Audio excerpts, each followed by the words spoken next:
Hello and welcome back to another episode of Casting the Net, where we seek to dive deeper into public health topics and untangle the wide net that it casts on our community. We are here today. We are your local health department here in Tyler, Texas, and today we have our very first guest hailing from our very own environmental health department. Jonathan Barena is one of our level 2 registered sanitarians. He's a local Tylerite. He received his bachelor's in health science at UT Tyler and is actually enrolled currently in the business administration program at the University of Texas at Tyler.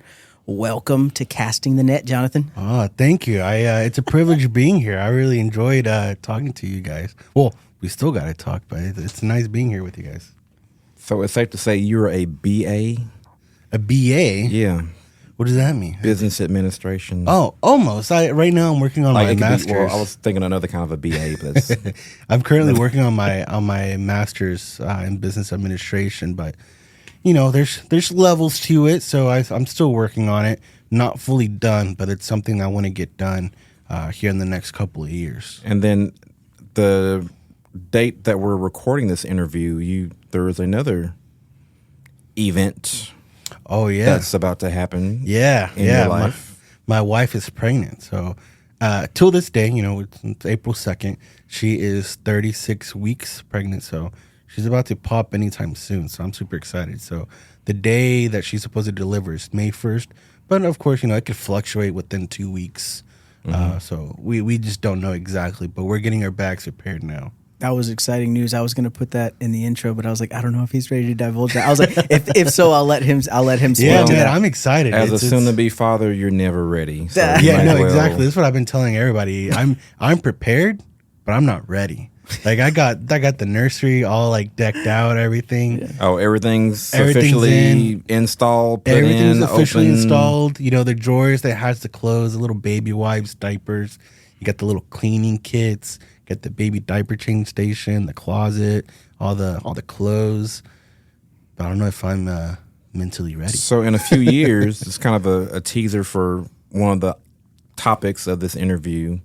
In a few years, you may be taking your future child to a child care facility. Yeah. Just one of the locations that's covered by our environmental health department. Exactly. Kind of puts a different perspective. Exactly. You know, no, exactly. Part of my job, you know, of course, we deal with childcare inspections, and yeah, in the back of my head, I'm like, is this a good place to bring my child? And the majority, yeah. I mean, if they have permits, they're okay, right? If they didn't have permits, you know, or if they weren't good, you know, we would suspend the permit. So for everybody listening, if they have a permit, they're good daycares. But for me personally, you know, I know what I like, and so I'm kind of keeping an eye on all these daycares. I know I still have some time left till, you know, the baby goes into a daycare, but I'm definitely keeping an eye out for that. You know, I'm from the generation where older relatives or friends of the family, older relatives, may be impromptu daycare at the house. Exactly. And that's not always a suitable location. I don't know if that's the best way to put it nicely. That's soft serving it right there. Yeah, that's one way to put it. I know this will be my firstborn, so of course she doesn't have any relatives yet, but she does have a cousin who's 9 months older than her, so she will be, you know, with her the majority of the time. So they'll have a really good friend to be around with, but it is her firstborn. Maybe our second will be raised by our firstborn. We'll see about that. But this topic is just one of several environments that's covered by our Net Health Environmental Health Department. So exactly. Yeah, we have multiple departments in environmental health, or we call it EH. Multiple permittings, right? Daycares is just one of it. Actually, daycares, we cover 2 permits inside of it. We have the food, and we also have the daycare portion. Well, but I would say before we dive into that, could you maybe for our listeners, so we know internally here at Net Health, we know you as a registered sanitarian, but for the layman, they'd be like, well, I've never even heard that term. Yeah. Some people I've come to know that is double for a local health it's inspector. A health inspector. Yeah, it's just a fancy title, registered sanitarian. Just fancy title for health inspector. But there's levels to it, right? They start you off as a registered sanitarian in training, and then you move up to level 1, 2, 3, 4, and then all of a sudden you become director. With me, I just leveled up to level 2. So at that part, I'm able to start training other registered sanitarians. But a registered sanitarian is pretty much a public health specialist who identifies risks and enforce environmental regulations, health, and safety. Pretty much the inspections are key to preventing and stopping foodborne and communicable diseases outbreaks at that source.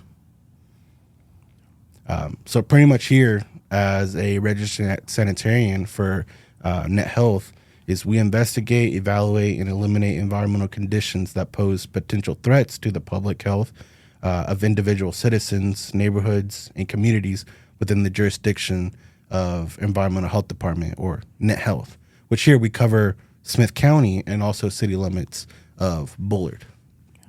That's a pretty big jurisdiction. Yeah, it's a pretty big jurisdiction. What's that? 7 So cities? I want to go kind of cities? 2 ways with what you just stated. So one, with Smith County, to give everybody listening a quick geography lesson of the cities and the unincorporated communities that are in Smith County. Mm-hmm.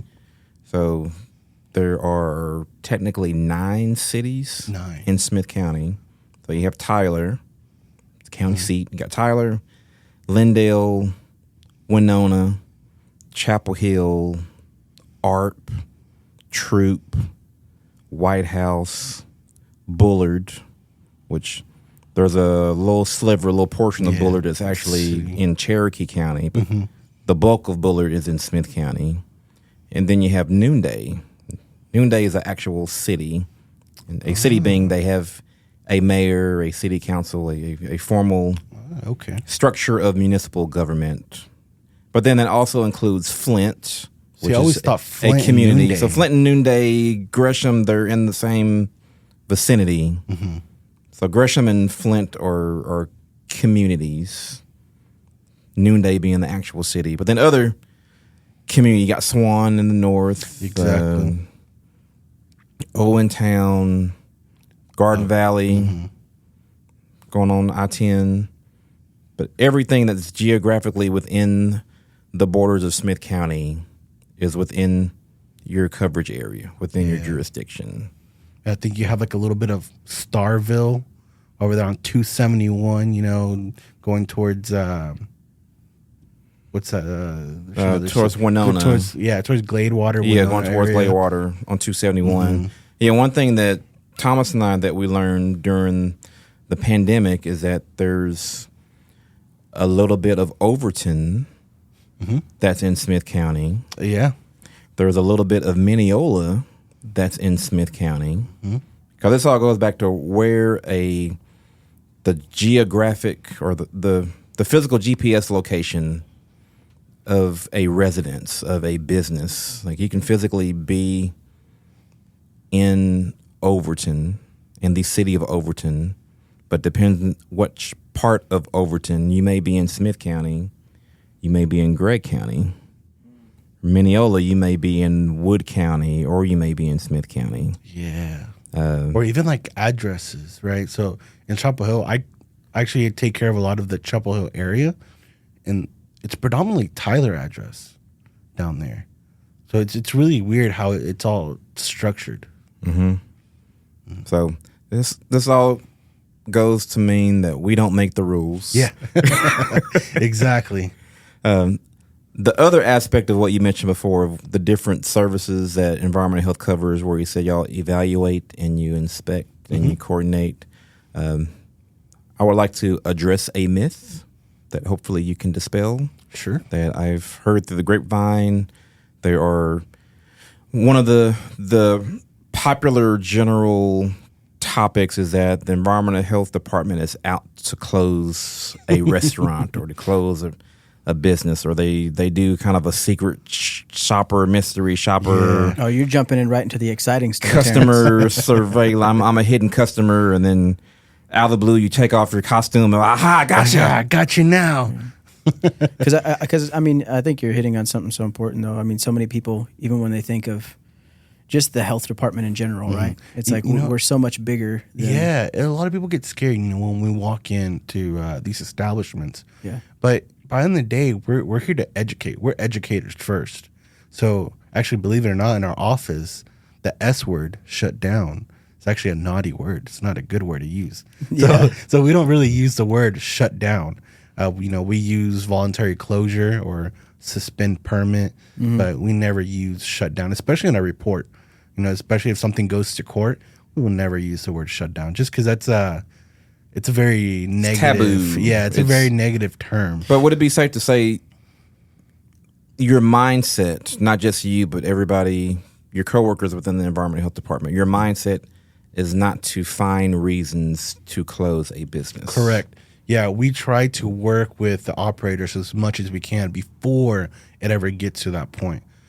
Which I know later on we'll discuss more about preventative, right? Sure. So we're here to prevent any communicable diseases or any outbreaks, anything like that. So we pinpoint the imminent hazards, and by doing so, we're able to evaluate it based off a risk. So, like I said, by the end of the day, we're there to educate and to prevent any of these imminent hazards from going on in our community. Because these are the establishments that our community and our people that live in our community, they're eating at, So it's like, this is all for the betterment and safety of the people in our community. Exactly. And just for an example, right, there's a big difference between a commercial facility and a residential home. And I'm guilty of that, right? So even like eggs, raw eggs, I'm guilty of putting my raw eggs wherever I want in my refrigerator at home. But when it comes to commercial, there's certain ways you have to separate it, right? You don't want to put raw eggs over ready-to-eat food items, because what if raw shell eggs fall down, right, on top of fresh cut strawberries? Well, at that point, you've already done a cross-contamination, so you might already have salmonella in those strawberries by the time you get to it. So there's a big difference between the commercial and the residential, which we can also deep dive more into it, because it's not just about the restaurants. It's even about pools or even daycares. There's huge difference on how you navigate something at home and also in a commercial setting. So to the average Smith County resident, since environmental health is focused on Smith County, how would you categorize the different environments, the different types of places that a registered sanitarian goes? Because you mentioned food establishments. We touched on daycares a bit earlier. You mentioned pools a while ago. How many total categories would you say that y'all cover with all of your services? Oh, so like the permits. How many permits we do? Well, not just permits, but just to educate everybody that you're not just doing food and restaurant inspections. Yeah. So there's many other things that our environmental health department does. Yeah. So environmental health with Net Health, there's so much we cover. The main one that a lot of people recognize us from are food, right? So we have 3 kind of permits for food. We have the brick and mortar, which is your average restaurant with 4 walls. And then we have the temporary food permit application. And then we have the mobile food units, which are your food trucks. So that's just for food. Then we also take care of daycares and the food portion. We also take care of the schools, which, of course, we look at the cafeterias. We look at when you say schools, you mean public schools? Yeah, public schools, private schools, correct. Yeah. Charter schools.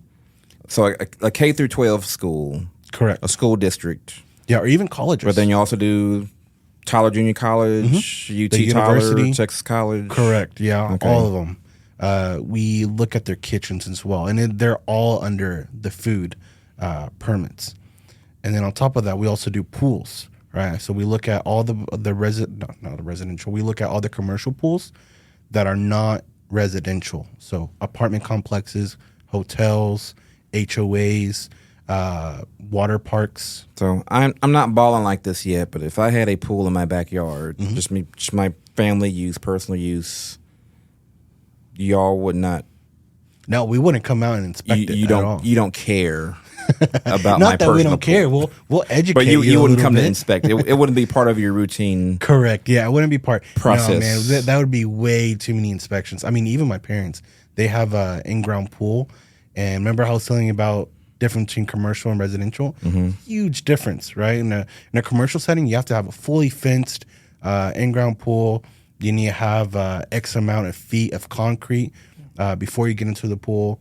So I believe it's like expectations 60. are so much higher. Yeah, expectations are so It's much like higher. if you want to throw a kiddie pool in the back of your yard, go I can for have it. at it. But if you're gonna have people coming and jumping in it, from the community, the standards are gonna be so much higher. Absolutely. You got to look at it like this, right? Whenever you go into any of these permitted establishments, you want to walk in there with the same health that you have when you walk in, or whenever you walk out, you want to have the same health you have when you walk back in. Yeah. Sure. Did I word that correctly? Yeah, I think Yeah. so. Yeah. Yeah. So same thing with the restaurant, right? You want to go in, you want to enjoy the food and not get sick by the time you get out. Same thing with the pool. You want to go in, get out, and not be sick. So for pools, just so I grasp my head around, this would be pools that are at hotels, pools at apartment HOAs, complexes, apartments. There's also water HOA parks, being homeowners association. So Yeah, so there's multiple neighborhood families. complexes. If it's used for multiple families, then yeah, it would need to get a permit with Okay. health. On top of pools, we also do general nuisance, general complaints. So septics, aerobic systems, grease traps. I know each city here in Smith County, they have their own city officials that take care of it. But then there's a lot of area that's not city limits, right? So the ones we take care of are the ones in the county. So let's say your neighbor has a septic system and it's overflowing into your property. You can actually complain to Net Health or the health department, and we'll be that middleman between the court and the company that needs to fix it. So we pretty much just go out there, give you a X amount of day notice to get it done, and then we'll send it out to the JP court, and then from there they can handle the rest if it's not compliant. Because it's an issue Because that's happening on somebody else's property. Correct. That's coming onto your property. Now, if you were to have like a septic overflow and it's not bothering anybody in your neighborhood or even your neighbors, you're fine for a little bit. I think the smell would bother everybody. The smell is definitely going to bother some Even if it people. stays on your property. Correct. Yeah, so you definitely need to get it fixed, and normally we'll give you some time to get it done, but it's something that needs to be done effective immediately. Because it is a health hazard. Because it is a health hazard. And then with that, you can also harbor a lot of mosquitoes, especially during the summertime. You definitely don't want any mosquitoes around your property. And you definitely, this is something that I learned, you don't want to grow your own mosquitoes. Yeah, absolutely.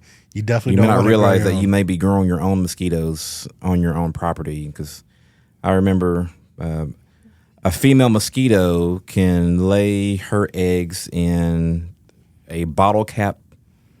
So a bottle of water, you unscrew the cap, flip it upside down, you leave it outside, it rains one day, you don't realize that bottle cap is still out. That's all the amount of water that a female mosquito needs to lay her eggs. How many?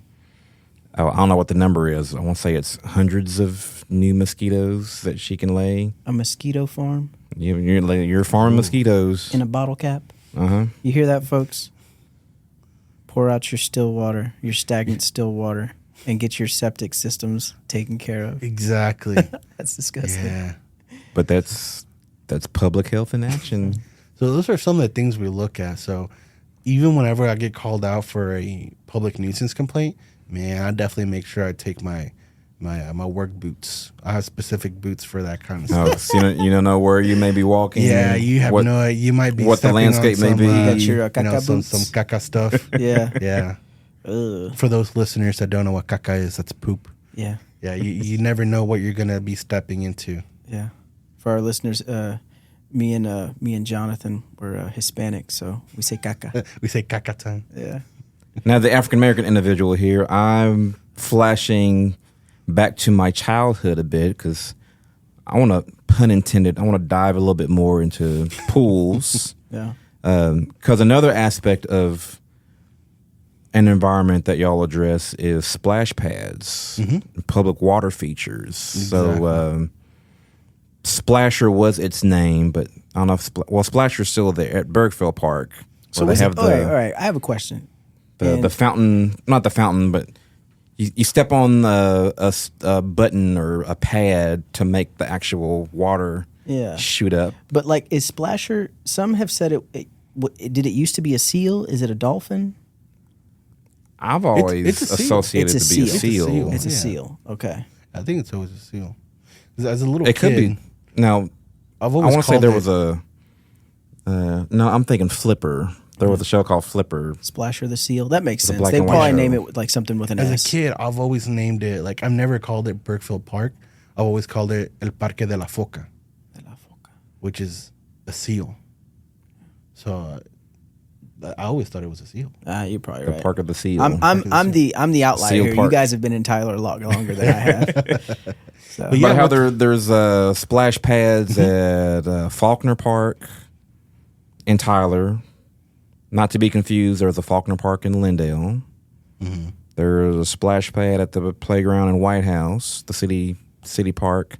But just say there's not just pools that y'all cover. Yeah, so some of those splash pads aren't permitted, don't need permits. So we would permit the splash pads that have a recirculation water. So if there's a pump and it recirculates the water, then yeah, it needs to be permitted because you're using the same water. So it needs to be chlorinated at some level. Now, if it's, I believe the one at Bergfield Park, that one's not recirculating. I think it's just water coming out. And then from the out, it just goes straight to sewer. So that we don't permit because it doesn't recirculate. Is so there are that- some. Is that the acronym, the PIWF? Yeah, so we call it a PWIF, but it's PIWF. With Public Interactive Water Feature. Okay. Yeah, we that call it kind of PWIFs. sounds like when you feel a sneeze and you try to hold it in. That's what I associate when I see. We have a script in front of us, everybody, and I see PIWF and just seeing, that combination of those letters in that order you don't see a on a weird regular one. basis unless you're in the Environmental Health Yeah, Department. then we'll see pools and PWIFs. Yeah, no, I didn't know what that acronym stood for. I remember seeing that on our EH website. But pools, they're a whole another animal, man. You really gotta change your gears a little bit when you go from a food inspection to a pool inspection, food inspection to a pool inspection, just because they're so different rules and regulations. Are that there go some with it. days where you may do a We food do both. inspection and a pool inspection the same day? Correct. Like, yeah. Is For example, that fairly common, or that happens it's kind actually of every now and then? it's fairly common because normally pools you get them done in the morning time, and then you'll do a restaurant in the afternoon time because the sun, especially in the summertime, it gets too hot out there for you to be there all day. But you also have facilities such as hotels that have two permits, which is the pool and the So you can do continental both? breakfast. Doing both So the they'll same do both. visit? So you'll go in, you'll knock out the pool portion, and then from there you can knock out the food, or vice versa. How long? You can do either or. How long does a pool inspection typically run? It depends. Some are better than others. So ideally, you want to walk into a pool inspection. It'll only take about 45 minutes to an hour knocking that out. But there's some times where the water may not be chemically balanced where it needs to, or they're missing some signs, or they just need to do something, or such as shocking the water. Is that something that you would take care of, or Yeah, assess there? I would get them to take care of it right then and there, especially if they're open up to the public at that specific time. It's like you have they to address have this to now. fix it now, and that's what we also look at. They're required to have logs up to 2 years, so that way we can look at it and check. Okay, your pH wasn't good yesterday, but it's good today, or like, hey, your chlorine hasn't been good for the past 2 weeks, and so therefore it's probably still not good right now. So those are some of the things we look at. So whenever I talk about chemically balance, I talk about the pH. Is it at the right pH level? Chlorine, is at the right chlorine level? And also cyanuric acid. Is it at the right level that it needs to be? Wait. What was that word before acid? Cyanuric, Cyanuric. CYA, cyanuric.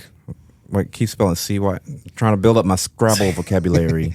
CYA NURIC, I believe. Cyanuric acid, yeah. So cyanuric acid, it's one of those that it can be kind of complicated. So a lot of the times there's cyanuric acid inside the chlorine tablets that you add inside the pool. Now, you're allowed to have cyanuric acid in a pool that's outdoors, but an indoor pool, you're not allowed to. Cyanuric acid pretty much helps protect the chlorine in the water from the UV rays from the sun. So it helps maintain it. Yeah. Now, if you have too much cyanuric acid, the only way you can get rid of it is by draining and scrubbing the pool. So it's like... So the residue of it it's may bad. It can be good and bad. In the bottom of the pool? No, so it too much... sticks to the plaster. So it can definitely stick to the plaster. So telling it's good that you have a right level of cyanuric acid because it still protects the chlorine. But if you have too much of it, it can really leave you with some rashes on your skin. So that's why we inspect it, we check it out, and if they have way too much, they can drain partially some of the pool, or they would have to drain the whole pool completely. So this is starting to become a nostalgic flashback interview. Because I'm, let's doing this interview now. Pool season, as y'all affectionately call it. Pool season's coming up. Starts Memorial Day weekend, give or take. The majority of most public pools, y'all see they open around Memorial Day weekend. But, back when I was growing up, I'm just showing my age. Back in you the get a day. little older, yeah. Back in the day, back in my age, Back in my day, when the pools would open after school is out, because our school would not end until the first week of June, second week of June. So June through August was, if there was a swimming pool open, public or private, residential or commercial, especially if I have a diving board, I was jumping in it. But I remember there were some days when I was a kid swimming in swimming pools where later that day, after I'd already dried off, I would see a rash come up on my skin, and that's like, I didn't know. I didn't know about cyanuric acid when I was thought that was normal. 10, 12, 15 years old. Yeah, Like, I thought it's part of swimming. Yeah, I'm gonna end up being a little. I know I'm gonna be hungry after I finish swimming, but yeah, I think that's a normal thing for everybody. You get a little hunger after you get in the pool. That sun will wear you out, man. Yeah, feeling itchy after getting out. But it could be due to think about that. A high amount of cyanuric acid or just too much chlorine. Also, there's a thing called chloramines, where there's a lot of chlorine that'll stick around, like a lot of the residue that shouldn't be in there. That can also cause some irritation. So kind of a related question, going into a hotel swimming pool, if there's a strong chlorine smell, that's is that not a good thing? No, that's not a good thing? Yeah, you don't want to walk into an indoor pool. If I'm walking down the hallway in the hotel before I actually open the door going into the swimming pool. Mm-mm. That's not a good sign. Now, it's normal to have a little smell of chlorine. I mean, because there's obviously going to be some chlorine in there. But when it's like super strong, that's not a good thing whatsoever. Are there establishments that maybe who don't know the chemical makeup of these things, that don't really know too much, and then the interactions when they try to offset to be like, oh, if I add more, because like I've been to places. I went to a spa one time and they had outdoor pools and they had their little spa enclosed area, and I mean, you walk in there and it was like getting punched in the face. Yeah, and I was like, either they're hoping maybe we can offset, the amount of people that come in and how dirty it is by putting more of this stuff in there, because maybe you have somebody that oversees these kinds of things that don't know too much about it. The smell will let people know that we're really clean. Yeah, we're really clean. Yeah, but you're saying it's actually like a negative thing. Yeah, it's like more doesn't mean good. So every permitted pool at least needs to have at least one CPO. A CPO is a certified pool operator that go through a training that's good for 5 years. Every pool is supposed to have at least one CPO overseeing the basic pool operator. Not only the basic pool operator, it's like the maintenance person or lead maintenance. So BPO, pretty much what they do, they go in, they check the water, and if they need to add a little bit of chemical, they'll do so.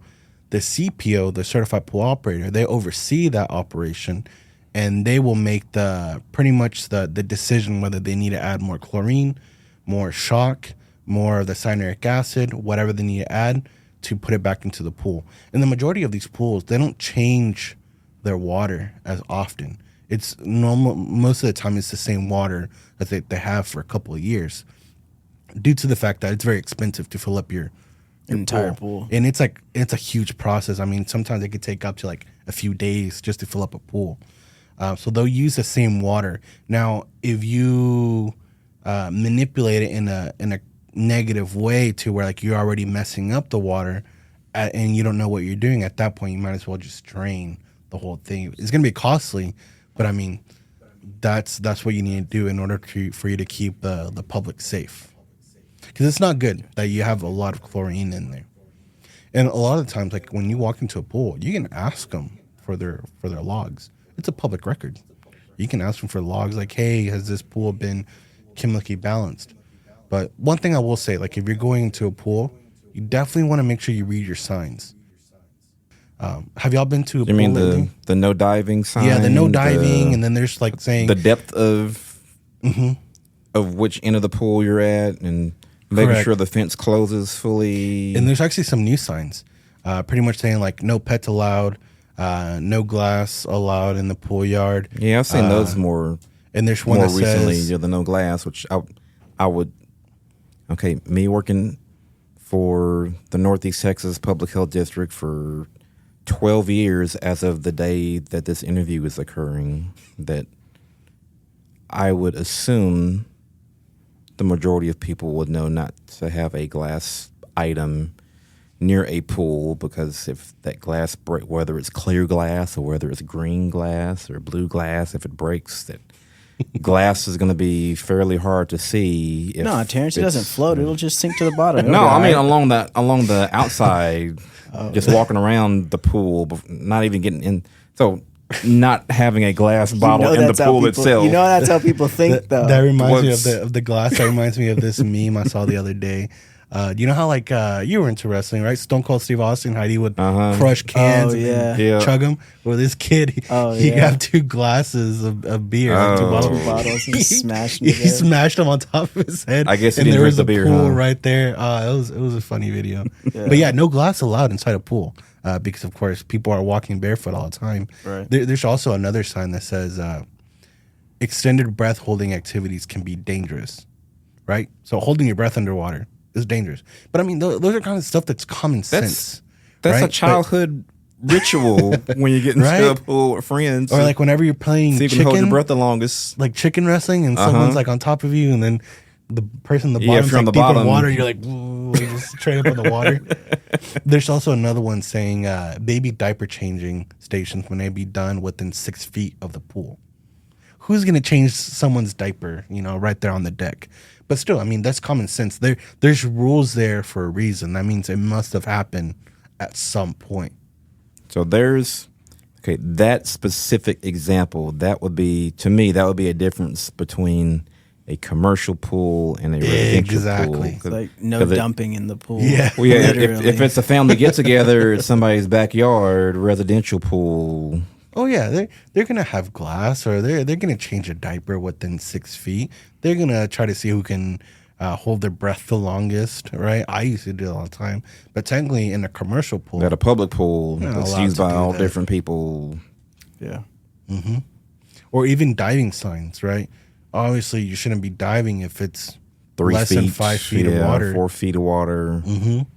But of course, you can't rely on common sense. So that's why the have signs those exist. Yeah. That's why we have those signs. It's like somebody did it. There's a sign. Yeah. Yeah, there's a reason why there's a sign. There's a reason this sign Exactly. exists.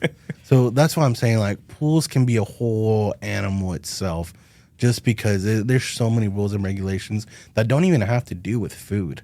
I don't think there's a single code that pertains to the same one. Yeah. You kind of have to like close your eyes a little bit and just change your gears and prepare yourself to go from a food establishment to a pool, just because it And, could be very intensive. Back to what you had mentioned earlier, the CPO, y'all are able to actually qualify somebody to be. So we actually qualify somebody to be a basic pool operator. Okay. So we teach those courses, which actually they're coming up. So that's the starting point, right? Of being Starting a- point. So of the basic becoming pool, a basic operator pool operator. is good for 1 year. And then there's a CPO, which is a certified pool operator. those are the ones that oversee those basic pool operators. It's kind of like the same thing as with food, right? You have someone who has their food handlers, which is your average employee, good for 2 years.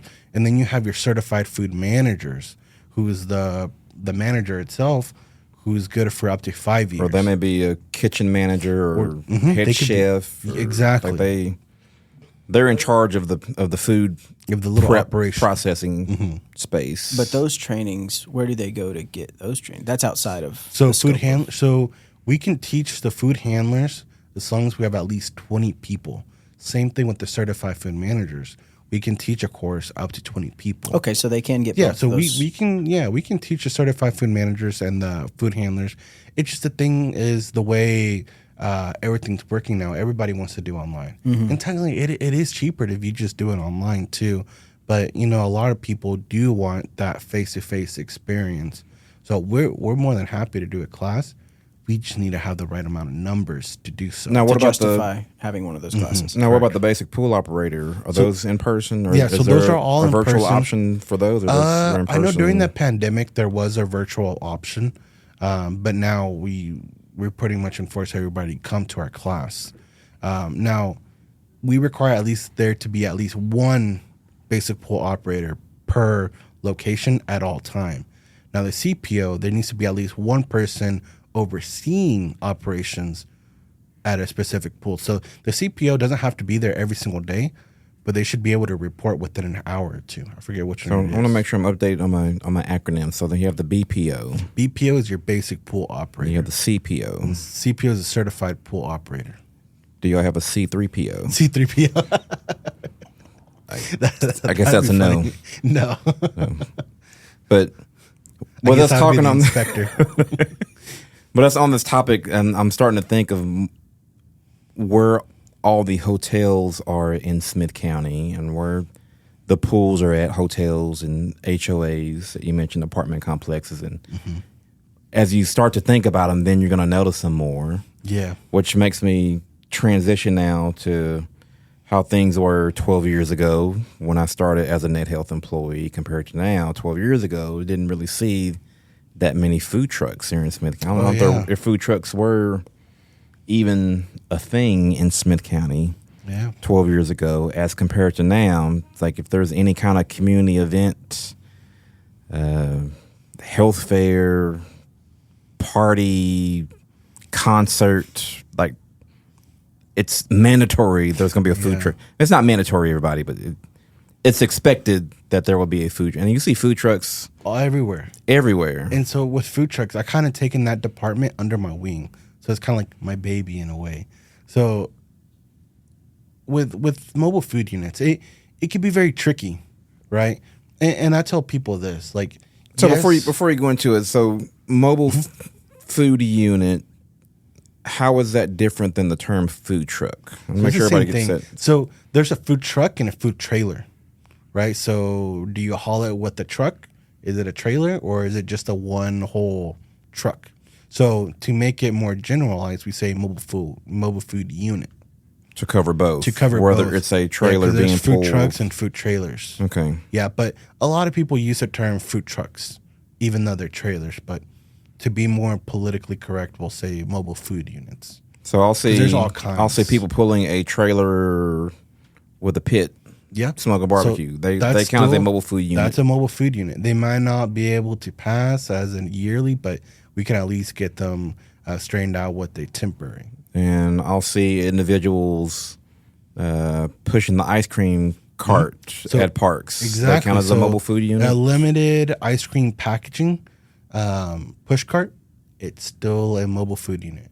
Or same when you know how outside Lowe's and Home Depot there was that hot dog hamburger, like the New York style setup. Yeah, so mobile food unit as well. So it just generalizes all the units under one umbrella.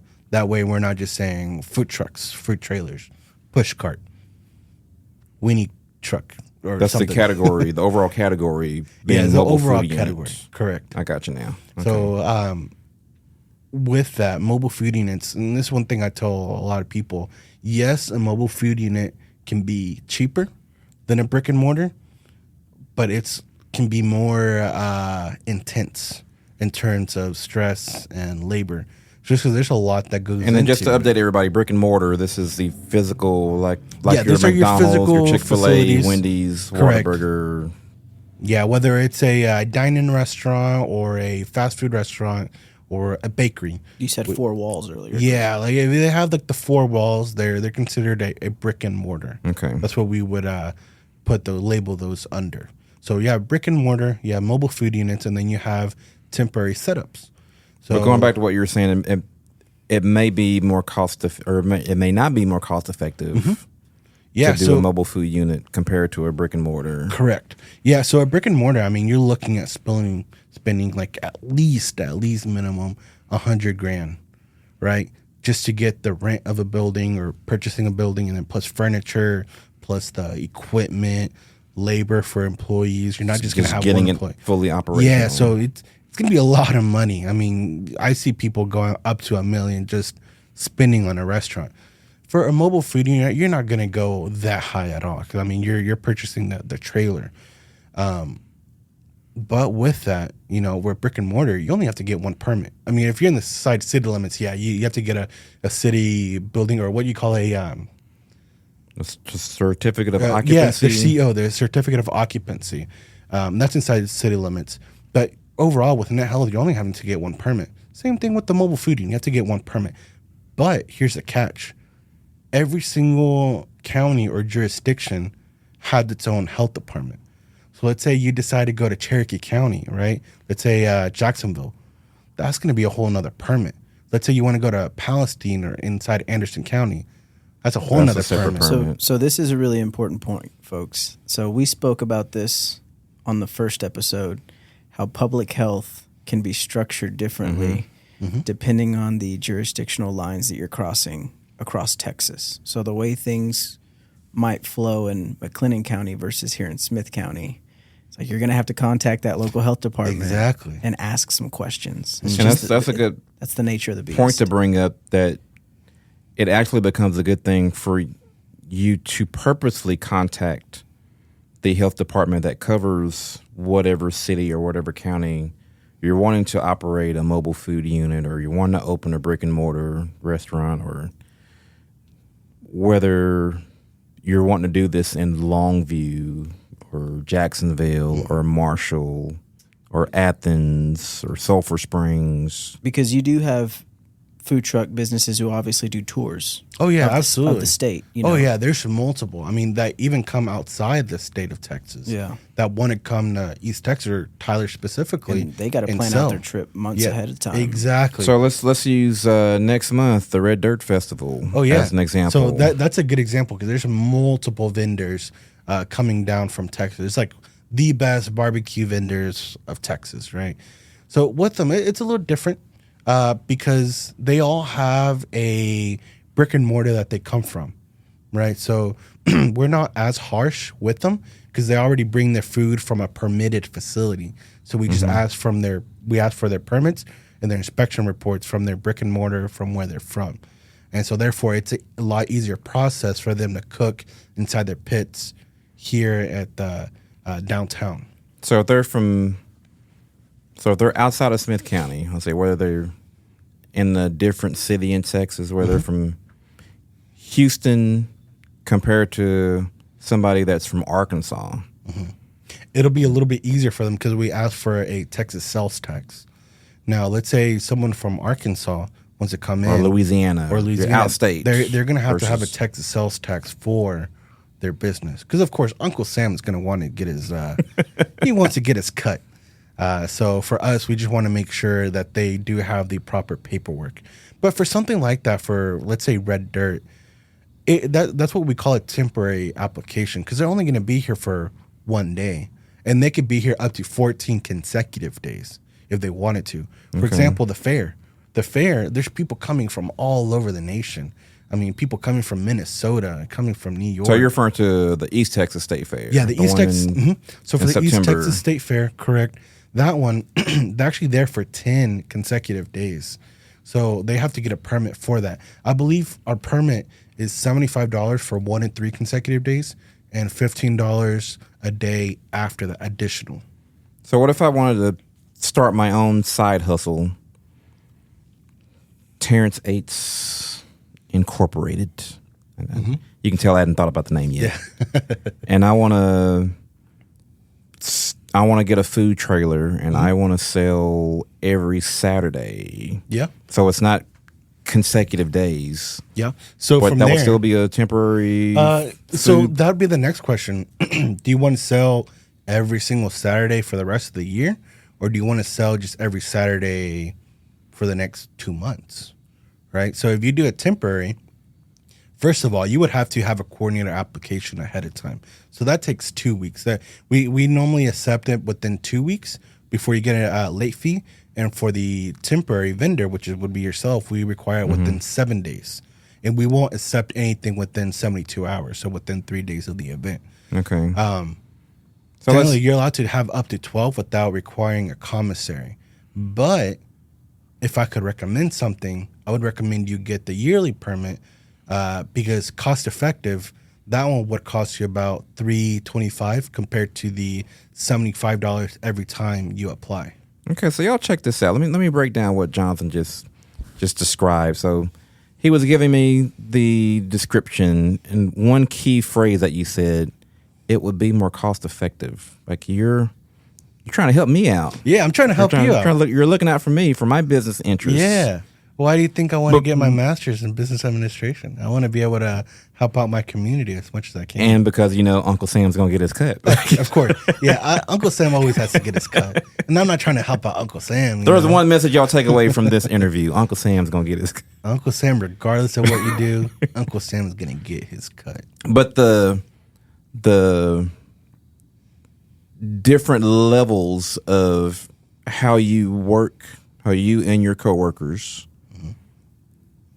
assist temporary food operators to be able to be financially viable and successful, whether it's a one-day only temporary event or whether it's a multi-day temporary event, whether it's going to be 7 days, 10 consecutive days, 14 consecutive days, or whether it's going to be once every so often, or they're going to be there on a regular basis, maybe better do an annual permit. It's better for them to do an annual because if you do an annual, then you could park wherever you want. Of course, there's restrictions, right? So on top of our net health permit, some cities may require another permit on top of that.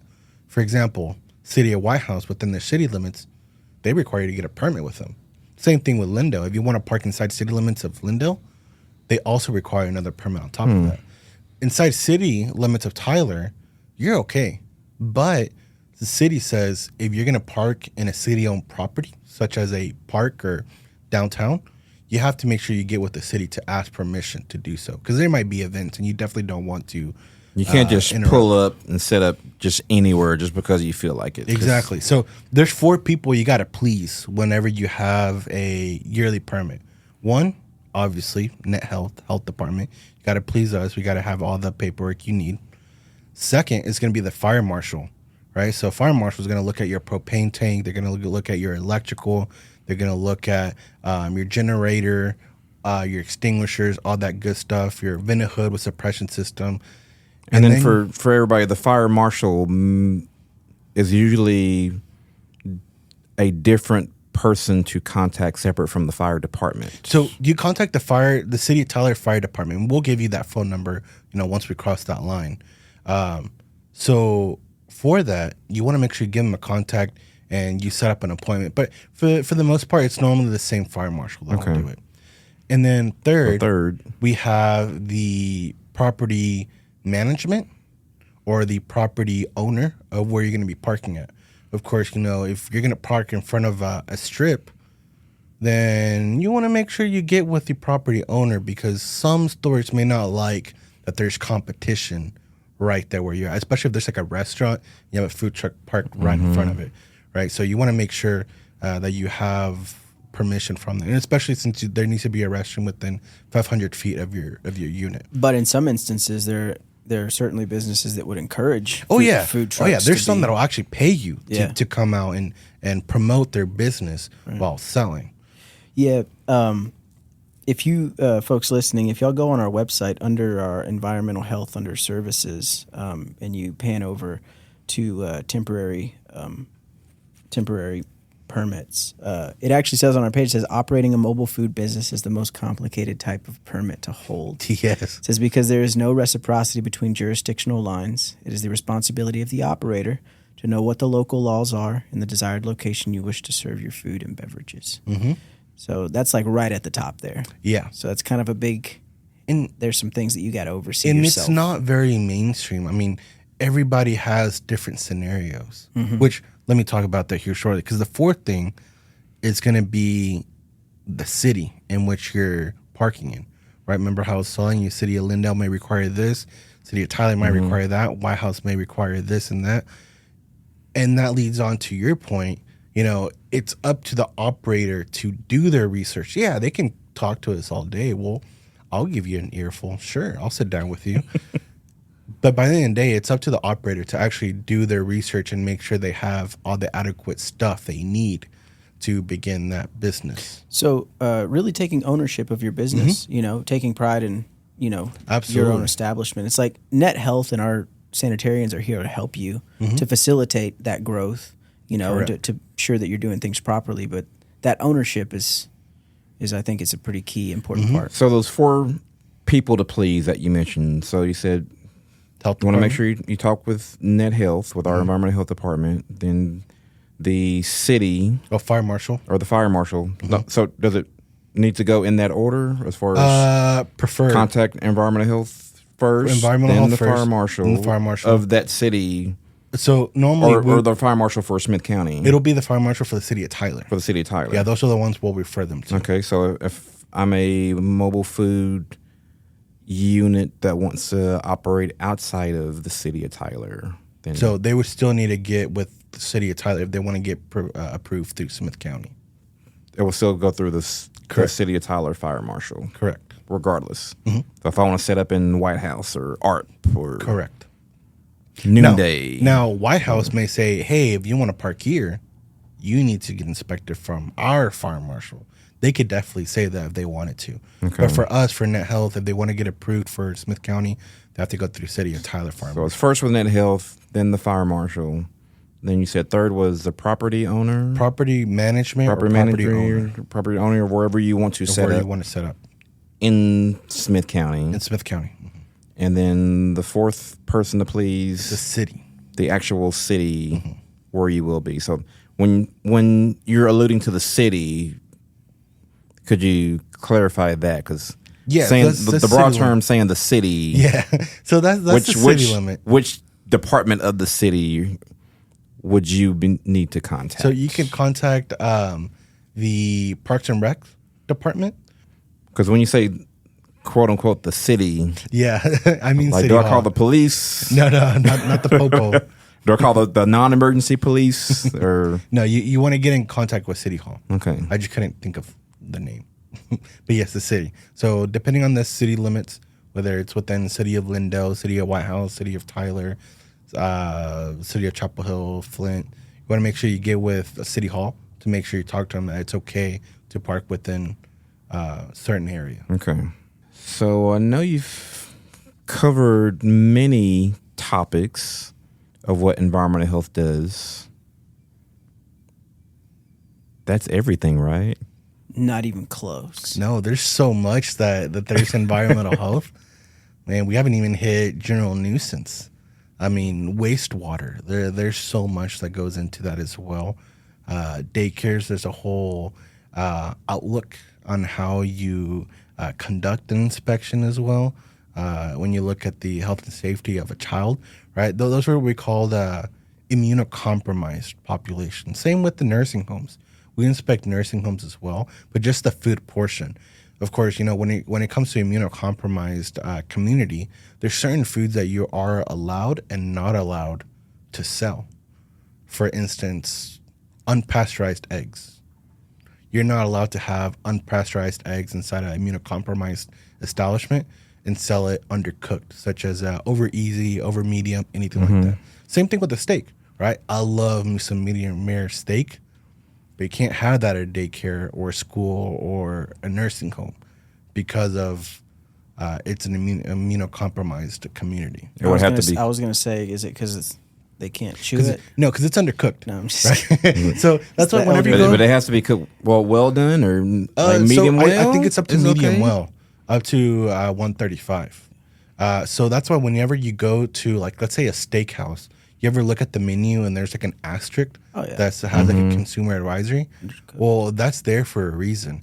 That's letting the population know, like, hey, there's some foods that are undercooked. So now it's up to your discretion to decide if you want to. So I want to add to that them. statement. They're undercooked on purpose. They're undercooked on purpose. Yeah, so at your own risk. So it's kind of like a medium steak or medium rare Like steak, that's the technically undercooked, and they're it's technically undercooking not it safe. for a reason on purpose because that's the culinary decision for that recipe for that Correct. meal, which is different than.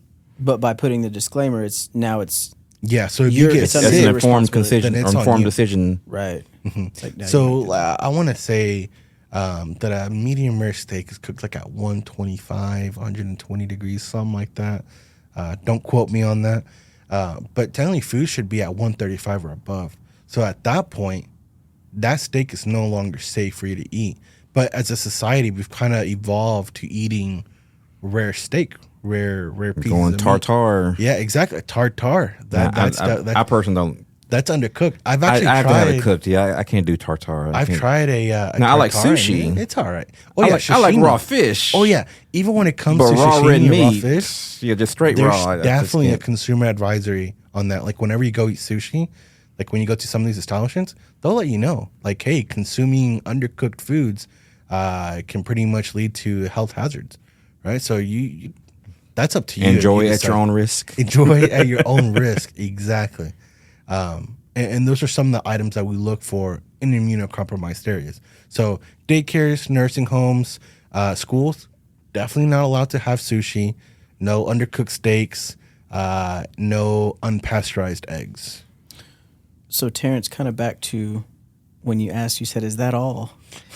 This is another reason we wanted to bring Jonathan on as our first guest, being that he is with our environmental health department. They got a lot to talk about, and we're likely going to have Jonathan back on, or even some of our other sanitarians, because they're a very content-rich department. As I like to tell people, they got plenty to talk about, and we could talk about this stuff for a while. For days. Yeah, there's a lot of rabbit holes to go down. Oh, yeah. I've been on the phone with this one guy for like over 2 hours, just wanting to know more information on how to open up an establishment.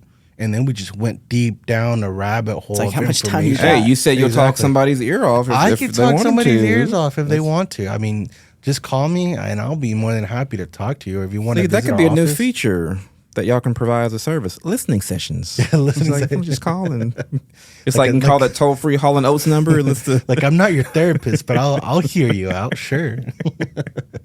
But this alludes to what Thomas was mentioning. For those of you listening, if you have questions that generated in your mind listening to this interview, contact us. We want to hear from you.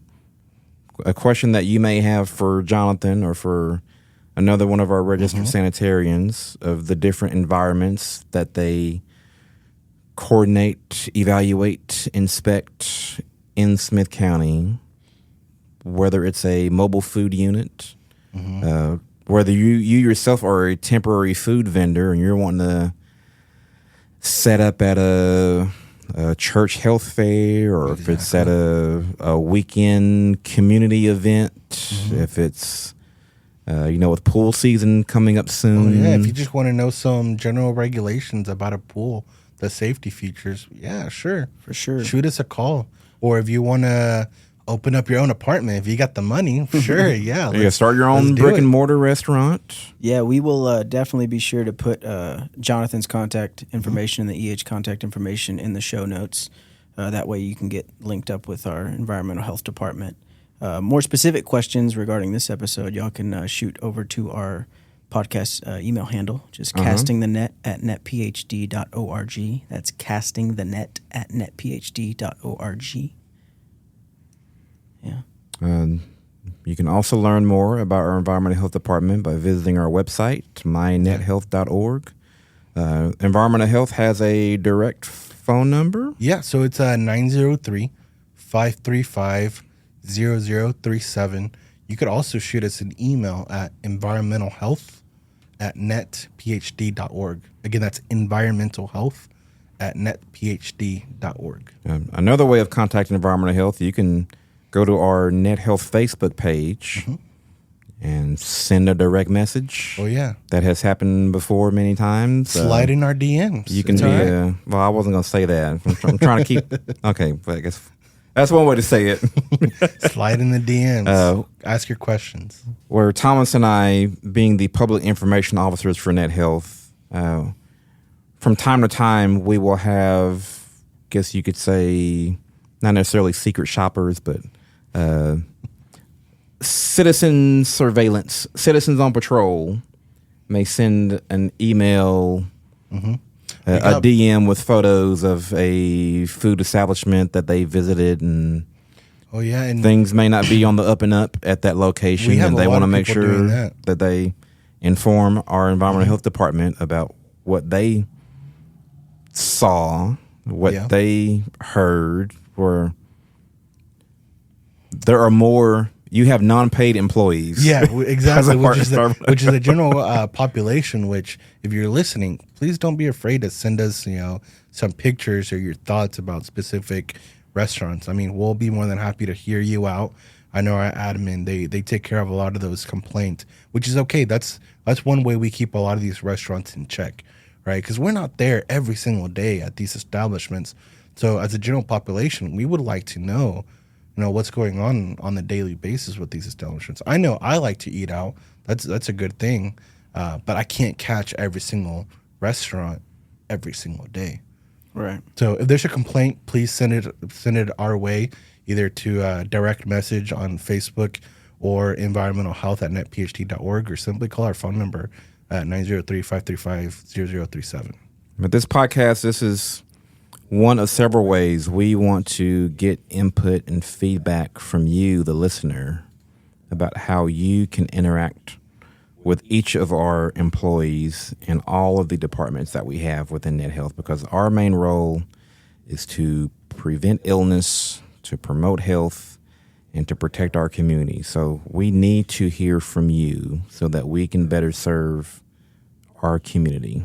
Sure. And all of our departments, as we say, the title of the show is Casting the Net. All of our departments cross over each other in many different aspects. Public health touches everything. This is being recorded currently during the week of National Public Health Week. If you have any additional questions that maybe arose listening to this episode, again, we will put all the contact information in the show notes, and you can reach out to us directly through the podcast email at CastingtheNET, or contact our environmental health department guys. Jonathan, we appreciate you coming on, man, being our first guest. It's a pleasure. Absolutely. Yeah, we'll definitely try to have you back on. Is there anything that you want to maybe tell the general public that's going on in environmental health department that maybe they should know about? Yeah, so right now we have a Texas Environmental Health Association. We have our East Texas chapter conference coming up April 12th. So if you are a registered sanitarian or code enforcement officer listening out there, even if you're not from East Texas, we would love to have you join. That's something that's coming up in our EH world. Fantastic. Sounds like something that would be said by a president of a chapter. So speaking of that, they call me El Presidente because I'm the president of the East Texas chapter. Man, I should have put that in your intro. That was a big one. I missed that. No, it's all good. I just became president this year, so it's exciting. It's a whole nother level of responsibility, but it's fun. I'm having fun while I'm doing that. I get to travel a little bit more this year, get to go visit more conferences. I get to be a part of something that's bigger, which is great. I've had a lot of fun so far being the president. Well, again, we really appreciate you coming on, man. We're happy to have you on our team. You're knowledgeable, well-informed. You're the president of overseeing some, bigger responsibilities. So I thought that was your nickname just within your household. Presidente. No, they just call me Johnny at home. Just Johnny. Just Johnny. Just Johnny. Terrence, you got anything else? So, to everybody listening, as I mentioned before, I've been employed at Net Health for 12 years. these two gentlemen that I'm sharing this podcast with, they are actually celebrating 5 years of employment this year with NetHealth. So that goes to say that when you join our public health family, you tend to stay a part of our public health family for many years. You may start as a play cousin, but then you become an actual cousin, and then you become a brother or sister. So we have a very close, tight-knit family here at NetHealth. And you mentioned the responsibility that you now have as El Presidente, Johnny. Yeah, El Presidente Johnny. And then advance congratulations again on your upcoming new responsibilities, becoming a new father. Appreciate it. This is kind of a preview for a future podcast interview with our vital statistics department for birth certificates, which I'm sure you'll be fully aware of after your child is born. That our vital statistics department, they interact and work with doulas and midwives. So we have individuals in Smith County that plan to have home births. But what I'm getting back to is once you get back home, the baby's back home, the first night, you'll kind of you'll know you won't probably get a full night's sleep. Yeah. And that's to be expected. It's crazy you bring that up. I was asking my mom the other day. I'm like, hey mom, what do I do once I have the baby and we bring it home? She's like, oh, amigo, you'll figure it out. I'm like, that's such a generic answer. Like, what do you expect me to do with that? But yeah, no, I'm super excited, for this next chapter in my life. Very nervous, like we said earlier. I'm prepared. Mm-hmm. I just don't think I'm ready. But I have no choice but to be ready. So, cheers to that. And you will be ready to take naps at a moment's notice. That's another bit of advice I'll give to you. But thank you again for being our first official guest on Casting the Net. Thank y'all for having me. And anything else, Thomas? We appreciate y'all tuning in and get connected. We're currently streaming on Amazon Music and Apple Podcasts and Spotify, so feel free to share. This is our second episode. We got plenty more coming, guys, so stay tuned.